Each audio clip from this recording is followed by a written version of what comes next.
first and second apron, and I could get into all the details, but at the core of that is going to be the importance of a great franchise like the Lakers modernizing and leaning into developing our young players and building that. And with players here like Max Christie and Jalen Hood-Schifino and Austin Reeves and Rui and on, it became evident that one of JJ's passions was bringing some of the incredible things he's done in basketball thinking and in basketball content to player development as we build out that. And I think that's going to be something that's really exciting for our fans to see, is how we take a new and unique approach of Lakers excellence with player development and combining that with high-level strategy and high-level attention to detail on the basketball court, with how we play, with how we're organized, how we compete, and ultimately how we win. So a very, very proud moment for us today to introduce JJ Redick as our new head coach.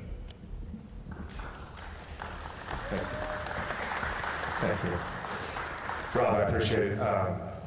This process has been surreal, to say the least. One of the things that kept coming up during the process with Rob, we kept talking about the word gratitude. And I think that's where I'll start, is just feeling so grateful for Rob, Jeannie, the entire Lakers organization for entrusting me in this position. And I take this responsibility very seriously. I have never coached in the NBA before. I don't know if you guys have heard that. My motivations for doing this, it starts with a very simple foundation of service. I think about the greatest moments, especially towards the end of my career, was about helping players. And so it starts with the desire to serve players, to serve the Lakers organization, to serve our fans. It's also about competition and performance, collaboration, leadership. These are the things that drive me. And they will all be important as I build out my staff, as we think about the people we want to draft and get in free agency, and as we think about player development. It's all about those things. When I think about the NBA today, you know, the game is evolving, and it's evolving fast. And one of the things in coaching that I think you have to be is adaptable. You have to be adaptable to your roster. You have to be adaptable in game planning against your opponent. And that's one of the things I really will strive to be. Lastly, I just want to say, like, sitting in this seat, I know what the expectations are. Lakers fans have some of the most passionate fans around the world. And the expectation is a championship. And so it's my job, it's our staff's job, it's Rob's job, it's all of us to deliver a championship caliber team. That's what I signed up for.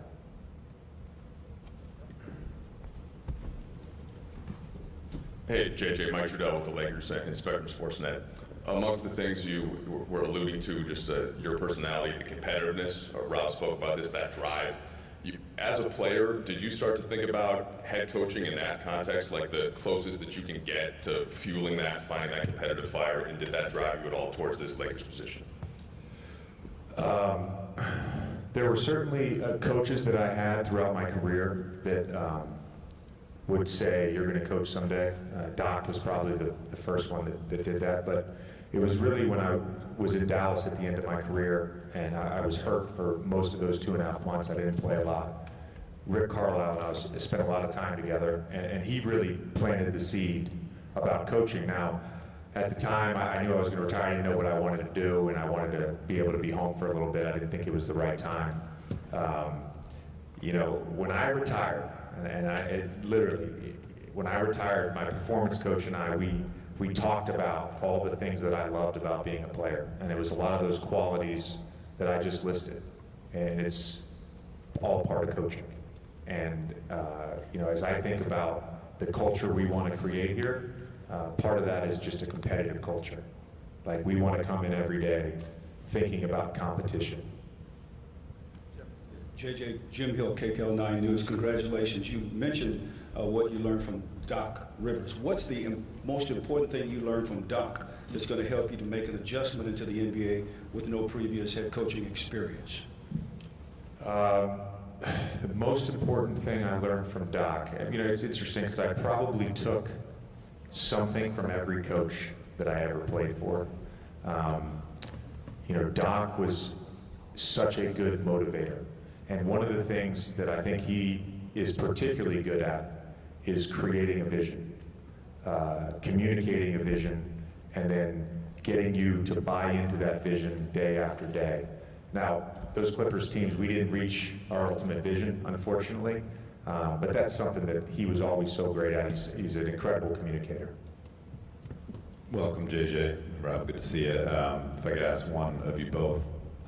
Rob, obviously in today's media landscape, the twists and turns of a coaching search kind of become public fodder.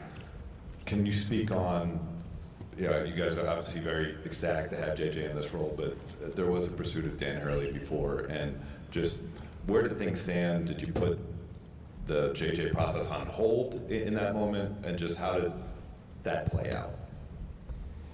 Yeah, happy to talk more about the entire process at another time. Today's sort of JJ's day, and I will say this, from the start, he was in our plan A pool of coaches that we were really interested in exploring. And I think the most important thing is throughout the process, JJ and I had direct and sort of constant communication to keep each other in the loop with what he was going through with his previous job with the NBA Finals.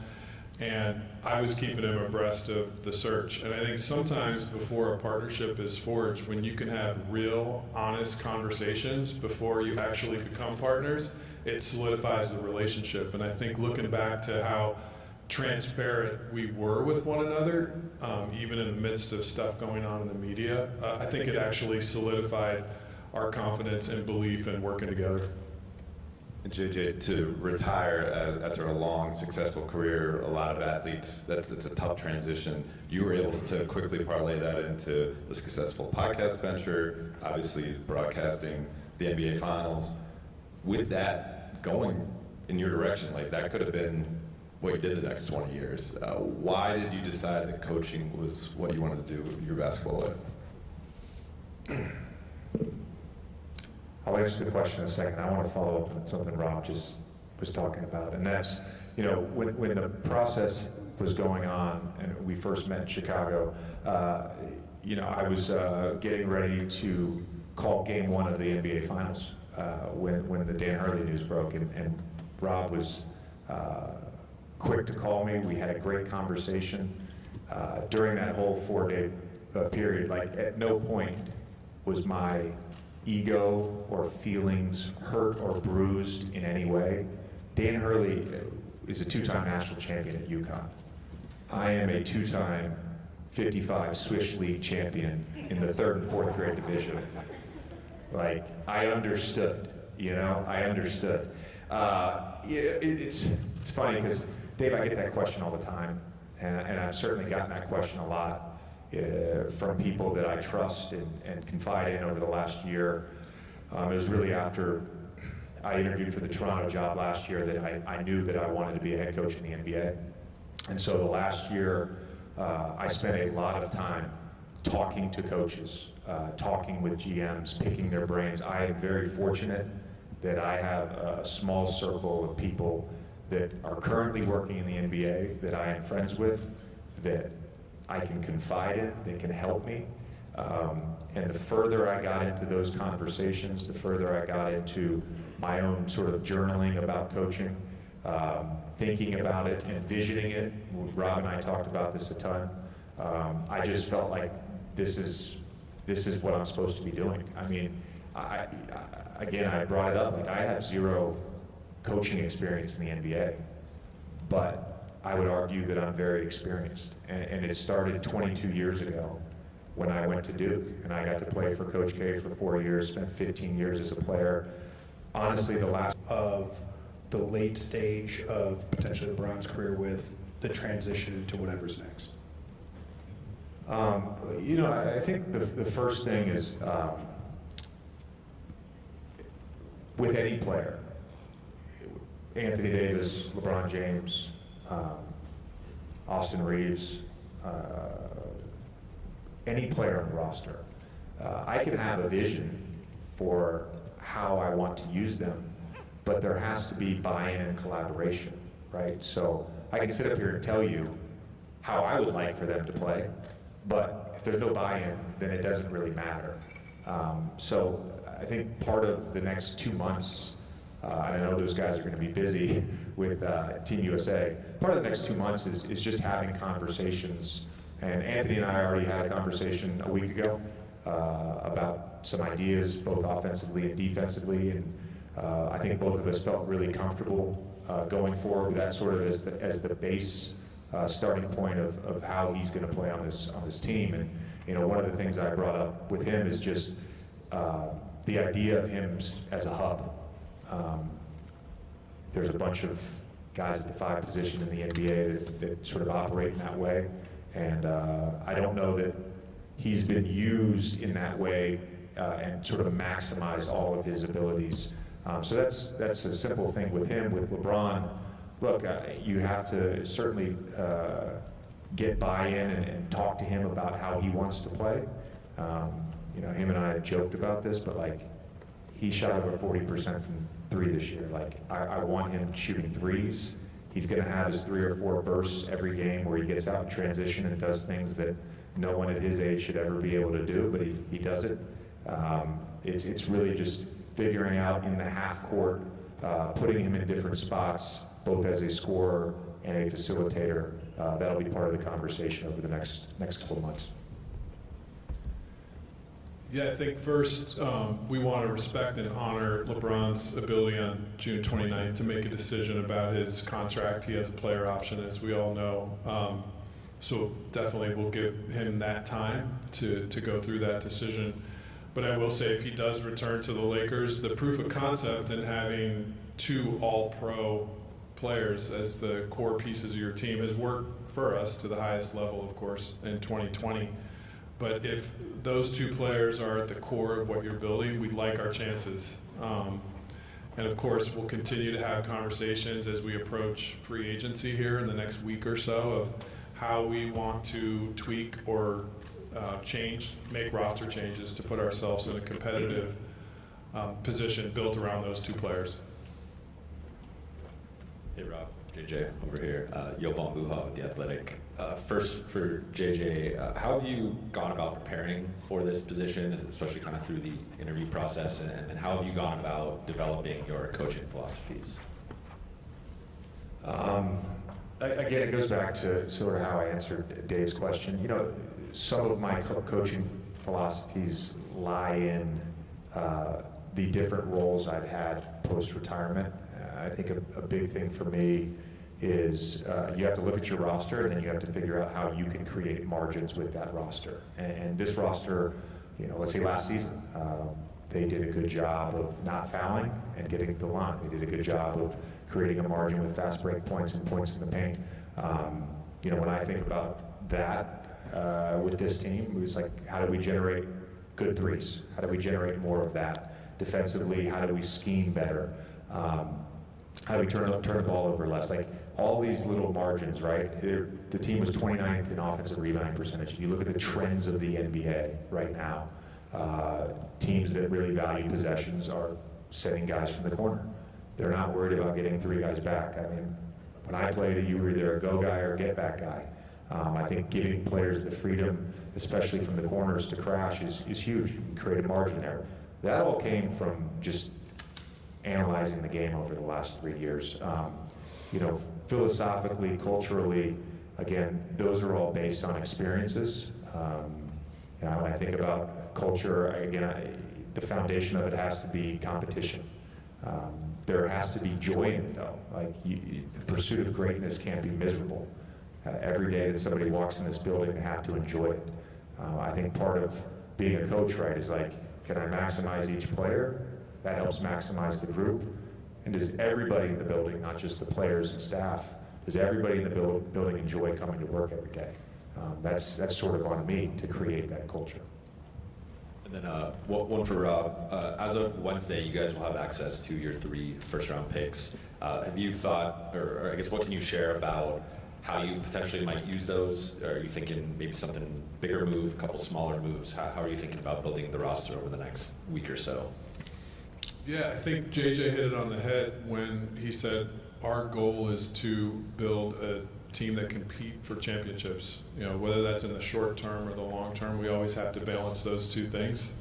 And I do think in this system, as I opened, some of the trades are more difficult, especially if you have a second apron team and a first apron team. There's a chance we'll be in the first apron. The trades are less prevalent than they used to be. So will we look for trades that help us become a better team? Absolutely.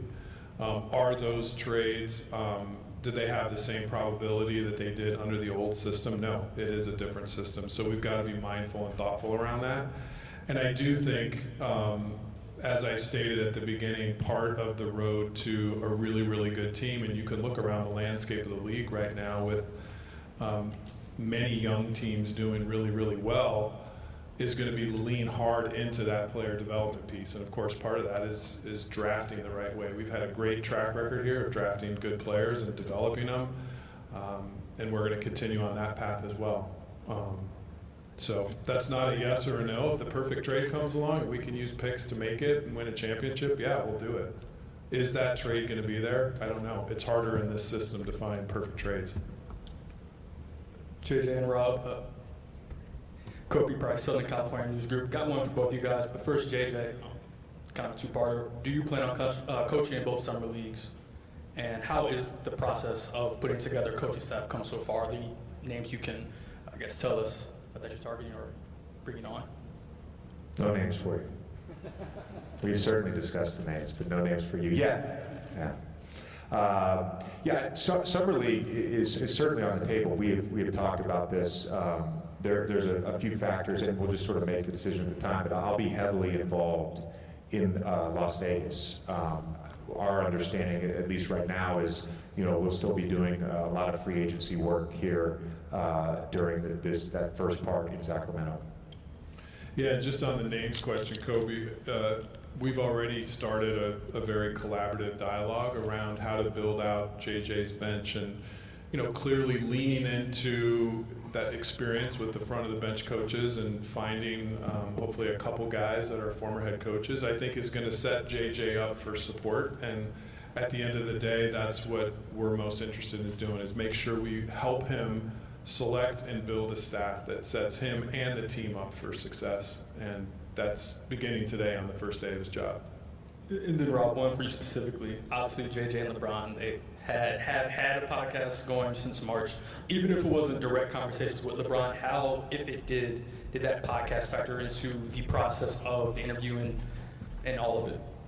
I think at the core of a really good NBA head coach, one of the core necessities, especially with today's player, is communication. And I think JJ is one of the best basketball communicators out there, period, hard stop. Anyone that's paid attention to what he's done and built and his interaction with players and coaches and executives, he's special at that. In terms of the involvement with our captains, with this coaching search and the coaching process, I think, you're asking a question about LeBron. He was very supportive of our organization in this process. And that's a different word, and I want to be mindful of the word, than involved. So I would say it again, LeBron was very supportive of us in our process, but chose not to be heavily involved, and we respected that. Anthony Davis, our other captain, chose to be very involved and was very involved. I talked to him throughout the process and got a lot of help and wisdom from him, and he was very excited for today. Melissa Rowland, Fox Sports. This is a two-parter too. Rob, I'm going to begin with you. JJ just broke the news that he's never had any NBA head coaching experience. Considering that, what was it during the interview process that he did or said that made you feel excited to go this route? Yeah, I think NBA head coaching experience, and NBA experience aren't mutually exclusive things. I think JJ has an amazing amount of NBA experience that's going to make him a great NBA coach. And he talked about it already, whether it's coming up being sort of mentored and tutored by a Hall of Fame coach and Mike Krzyzewski, whether it's the Hall of Fame coaches he played for throughout his career, whether it's the conversations with numerous all-stars that are high IQ players that he could share basketball and strategy with. It was just really important to us as we made this hire to find a head coach that could sit across the table from some of the smartest and best players in the world. This is the stage for those players to be able to relate to, coach, hold them accountable, lead them, inspire them. And we felt like JJ was very unique in holding all those qualities to do that, and we're very confident in that. And JJ, it's obviously no secret that you have a very close relationship with LeBron. He could have done a podcast with anybody in the world. He chose to do it with you. What was his advice to you throughout this whole coaching search process? He didn't provide any advice. LeBron and I did not talk about the Lakers job until Thursday afternoon, about 30 minutes after I was offered the job. And that was very intentional on both our parts. You know, I knew I had an understanding that he did not want to be involved in this. And for me, I didn't want to go down the path of hypotheticals with someone that I consider a friend and someone that I have a great amount of respect for. So for us, it just came down to literally Thursday afternoon. And I talked to him for about 15, 20 minutes and got off the phone. That was it. Tom Hernandez with the LA Times. Hey, Rob, first for you. You know, I think you mentioned, you used the word innovative in your opening remarks. It's wondering if there were any plans, you know, to add to the analytics department, scouting, front office, to maybe help find, you know, JJ find those edges that he was talking about. That's a great question, Dylan, and I think you've hit on a really important theme. JJ and I have had some really robust conversations around innovation and sort of even gamifying player development. If you think about a 20-year-old basketball player today and maybe a 20-year-old basketball player, I don't know, 10, 15, 20 years ago, the modiums of learning are completely different. I mean, we all probably, some of us have kids, we have nephews, nieces. Kids and athletes are learning in new and innovative ways. So we've talked about how do we translate Coach Redick's offensive system to an app-based or a phone-based deliverable, where players can be buying into a philosophy and learning it in a way that meets today's young player.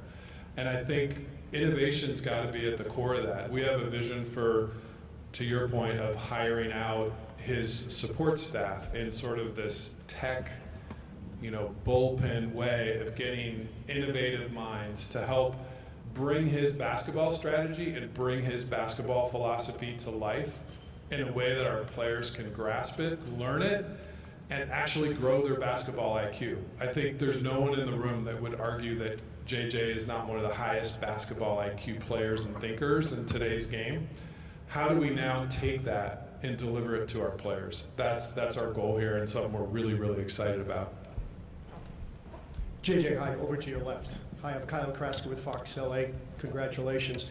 You mentioned in your opening statement that this expectation here is a championship, and that is what you signed up for. Lofty goals, obviously. How do you manage those expectations, and do you think that they are reasonable expectations in the short term? To answer the second part first, yes. I think they're reasonable. I don't look at the current roster as being that far off from a championship caliber team. In terms of managing expectations, I think in life you just got to embrace things. You know, you just really have to embrace things. You don't run from it. If you need to talk about it, you talk about it.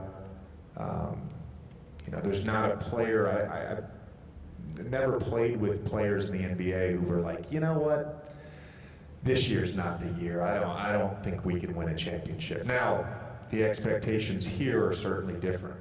And as we sort of build out the culture, one of the things, and Rob and I have talked about this, you have to let go of outcomes. You just do. It has to be about the enjoyment and embracing the process. And if the Los Angeles Lakers on day one get better every single day, I'm very confident that come April, we will be a championship caliber team. You still have to have a lot of stuff go right. You can't have a lot go wrong. That's every single championship team. Just acknowledge that, right? But I think it is more about loving the process of getting better, the power of the group.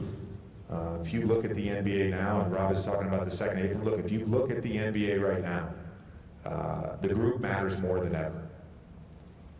You certainly need the stars, but the group matters more than ever. You need 6, 7, 8 guys who can play minutes deep into the playoffs. The Boston Celtics, the Dallas Mavericks, the Pacers, the Timberwolves. It wasn't about the individual. It was about the group. JJ and Rob, good to see you. Mark Medina, Sports Key, the Sporting Tribune. JJ, when it comes to accountability, what do you think that looks like when you're managing LeBron, AD, and the rest of the roster?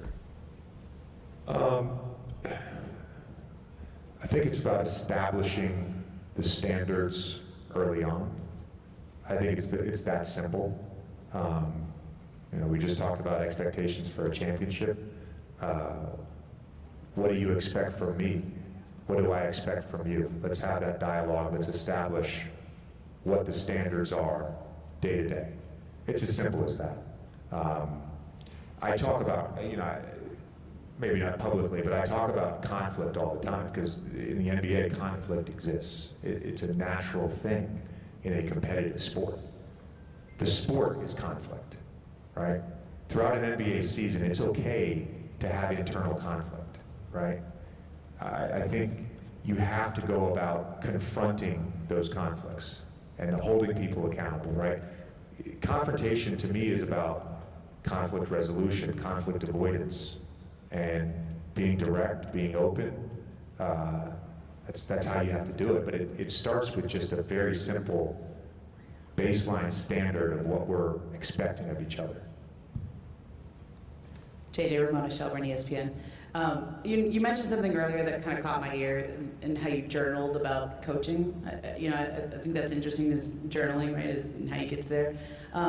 And I was wondering, what did you write down? Where did you get to this place where this is the job that you wanted, right? You could have had another job a couple times ago. You've interviewed for other ones. You could have waited and stayed on our side of the business for a while, but you chose the Lakers. So what was it about this job, and how did you get to that process? This job was about the Lakers. This job was about the Lakers. And it was about LeBron James, Anthony Davis, two of the greatest players ever. I've been able to do some incredible things in my life. I really have. Rob knows this. Monday night, I called Game 5 of the NBA Finals. Thursday, I'm in Cameron. One of my sons is playing at Duke camp in the practice facility. The other son is in Cameron Indoor Stadium. And I'm on the phone with Rob and Jeannie, committing to this job in the Duke Hall of Fame room. I've gotten to do some amazing stuff in my life, right? This might be the best. And when I think about this job in particular, it's not just about getting the job. What I wanted to do was do the job. I wanted to coach the Los Angeles Lakers.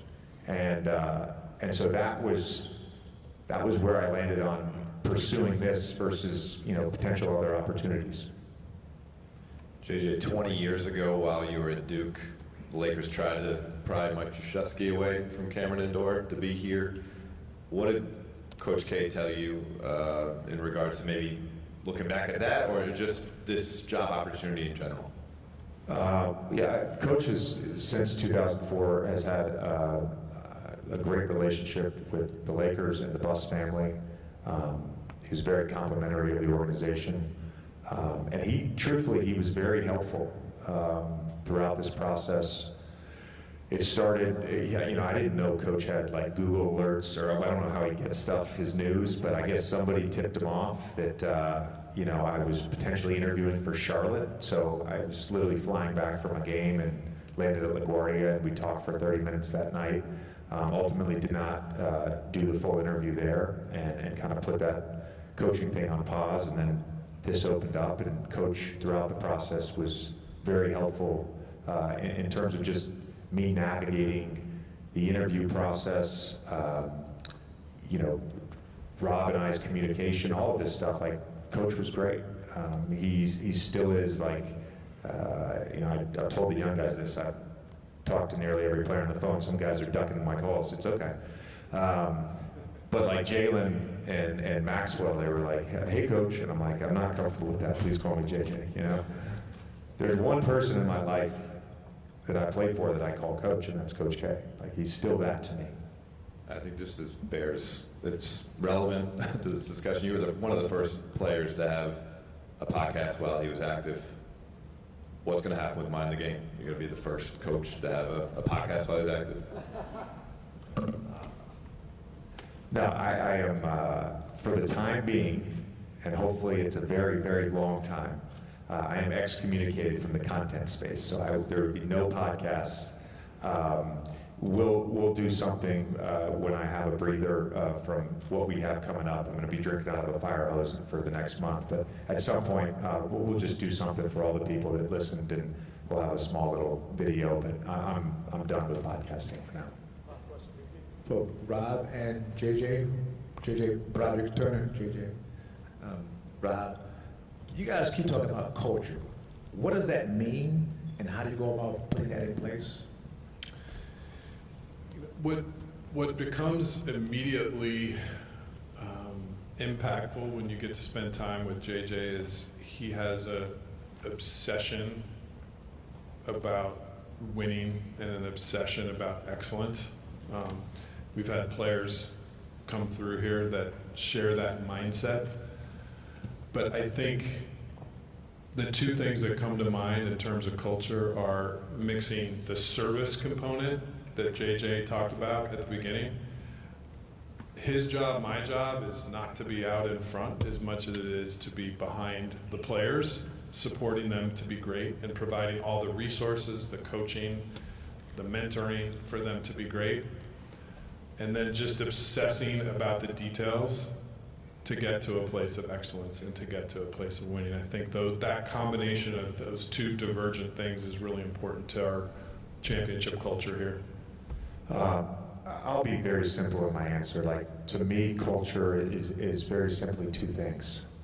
It's how a group interacts with each other, and it's the things that a group prioritizes. And so, as the head coach and as the GM, like, along with the players, we have to determine how we're going to interact with each other and what we prioritize. And it's all those things we talked about. Thanks, everyone. Mitch, were there a couple of people that didn't get a chance that we want to? I'm more than happy. I know you guys traveled a long way to get here.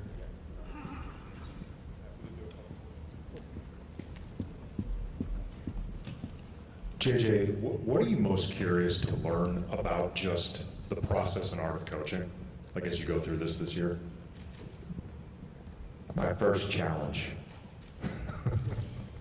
No, it's interesting because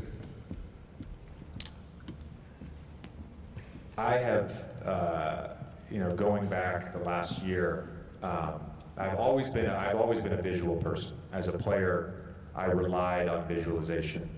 In a workout in high school, I had a free period, and on game days, I would walk through the gym, and I would look at certain spots on the floor, and I would visualize coming off screens and where the defense would be, and the angle which I shot the ball, the arc on the ball, and I sort of I've visualized every scenario. For the last year, that's what I've done in terms of coaching. And the fun part, I think, for me is just going to be actually having that become reality and learning. I consider myself to be someone who has a high level of curiosity and a love of learning. I'm not going to be perfect. I know that, right? The pursuit of perfection, which I've tried my whole life, I've recognized you're never going to get there. So giving myself a little bit of grace is going to be important. I'm not expecting grace from any of you. I don't expect that. It's fine. No, I really don't. I don't. But giving myself a little bit of that is going to be important. If there's like a specific thing, I mean, it's very simply, what is the feeling going to be like walking out for your first regular season game and sitting there and putting your hand over your heart for the national anthem? What is that feeling going to be like? Hi, Coach. Yeah, I work for Kyoto News, Japanese News Wire. So I want to ask 2 questions about Rui Hachimura. First one is, obviously, roster is not set yet. However, how do you want to use his strengths on the court? And second one, he hasn't made it official yet, but in my opinion, he's probably playing for the Japanese national team in the Paris Olympic. If he does, would this affect your plans for Rui? I'll start and then we had the privilege this morning of being able to have some time with Rui. He was in the facility, and super excited to watch JJ coach him. And he did share with us, and I'm sure he'll have his own news that he's thinking through the Olympics, and hopefully there'll be good news there. But it was great to sit upstairs with him earlier today, and he's going to have a great summer. Yeah, I thought he had a fantastic year last year. One of the things, maybe I should have mentioned this to Ramona's question, but beyond just the Lakers and LeBron and Anthony Davis, I'm excited about some of the younger guys on this roster and helping them. I had great conversations this weekend. 2 that I had that I loved were my conversation with Austin and my conversation with Rui. And I think for him, in terms of how I envision sort of him on this team, like I want him shooting more threes. So that's a big part of it. I brought up the offensive rebounding. I think he can really become an elite offensive rebounder as we sort of build out our offensive system and how we're going to play. When we start incorporating movement and cutting, Roy can be an excellent cutter, and part of that is because we're going to manipulate screening angles. He's going to get mismatches, and he can really score at the basket if he has smaller players on him. First of all, Eric Pincus with Bleacher Report. Thank you, Rob, for a little bit of extra time. Just want to ask the coach here, you mentioned visualization, and coaching is a lot about details. Have you visualized how you will build out those chops of rotation management, end of game management, clock management, load management, like series management, everything that goes into those little details? And do you have a philosophy, a plan? Obviously you don't have the first-hand experience doing it yourself. You've been around it, you've experienced it through other coaches, and will that be something you rely on heavily with support from your bench? Yeah, again, going back to just collaboration, like this is all going to be a really fun part of this summer over the next couple months leading into September, is thinking about all those things, right? Once the roster is set, rotations, game management, load management, all that stuff. I think a big, and I told Rob this in Chicago, this is like a big thing for me, is just my relationship and communication with analytics and my relationship and communication with performance. Those are as important as anything else that I can do as a head coach. And so I've certainly thought about all that stuff. It's obviously going to be dependent on the roster. But yeah, I'm going to use math. I'm going to use math. Hey JJ, Claire Lynn with The Guardian. First of all, sorry, right in front of you. First of all, happy birthday. Second of all, what misconceptions or concerns about you that you've heard in the last few weeks are you the most looking forward to dispelling when you're the coach? It's a valid question, and I've certainly heard everything.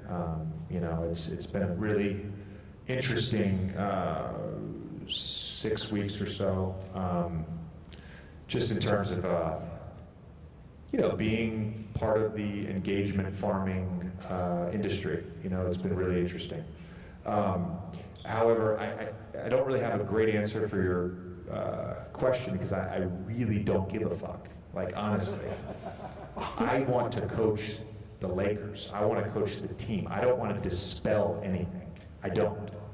I want to become a great coach in the NBA, and I want to win championships, and I want my players to maximize their careers. That's all I fucking care about. Hey Coach, Timothy Parker, Spectrum Networks, Los Angeles. I talked to Ryan Hollins about you. He said you were very meticulous in your preparation and said you had one of the most cleanest lockers too. How does that translate into being a head coach, from a player to a head coach, that same meticulousness? Yeah, look, I'm sure there are coaches that have a certain level of OCD like me that have been super successful. I'm sure there's coaches that are messy that have been successful. I don't think there's a perfect sort of personality to be a coach. I have to be me, though.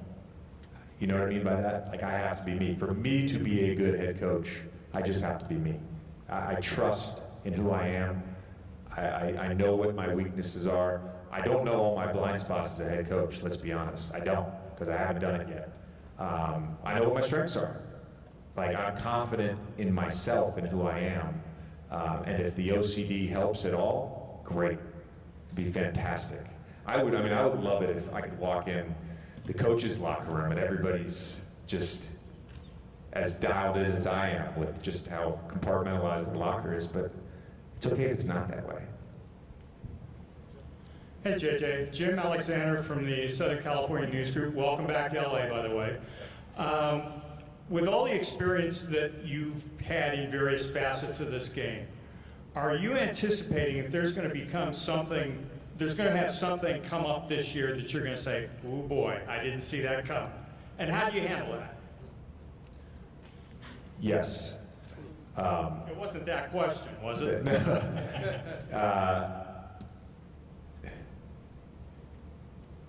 My expectation around something coming up and challenges on the court, off the court, the scrutiny, all that stuff, I have the highest of expectations that things are going to be there. And yet I recognize it's probably going to be worse than I could imagine.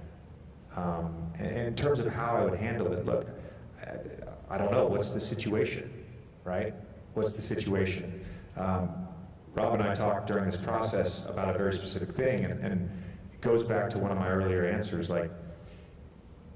Some things can't be avoided. Some things I think can be avoided if you set those standards and expectations early. And so when you get to game 60 and something happens, you've already sort of built in the system for how to deal with that.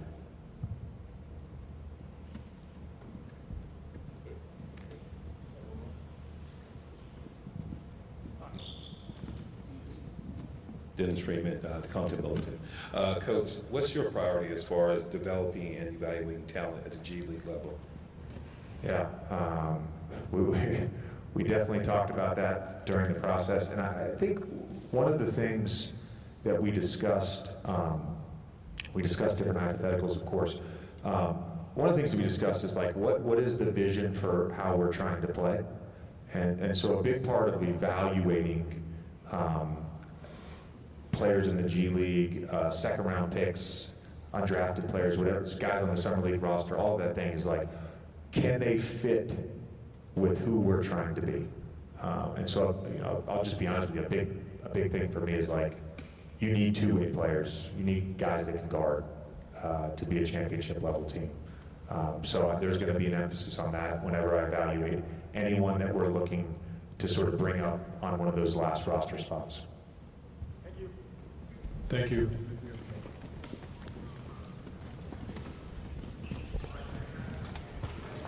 Thank you.